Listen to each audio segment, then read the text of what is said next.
Nag-live Darren Espanto ay binuking na mag-on na sina Kim at Paolo Avellino. Madalas ngang namimiss si Darren Espanto si Kim Chiu ngayon sa It's Showtime. Sa sobrang pagkabisi kasi ni Kim, ay halos nahahati na ang oras nito sa taping, mall tours, out of town, at syempre sa It's Showtime. Kaya naman madalas nga ay namimiss siya ng kanyang mga kasamahan sa nasabing noontime show. At syempre, isa na nga dito si Darren Espanto.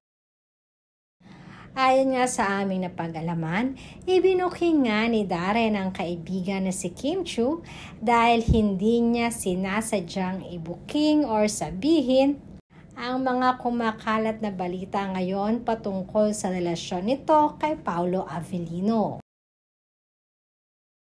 Nadulas kasi itong si Darren sa isang live niya kasama si Kim at sinabi nito na totoong official na mag-on na sina Kim at Paolo. Subalit kaagad naman itong binawi ni Darren at kaagad din sinabi ni Kim na ikaw talaga Darren, baka maniwala sila. Kaya naman pabiro at natatawang binawi ni Darren at sinabihan pa na basta masaya ang ate Kim ko ay masaya na din ako. Hindi na nga halos mapigilan pa ang pagka-phenomenal ng love team ngayon ng Kim Pao. Madami tuloy yung humihiling na sana ay madami pang project silang pagsamahan ni Paolo Avellino.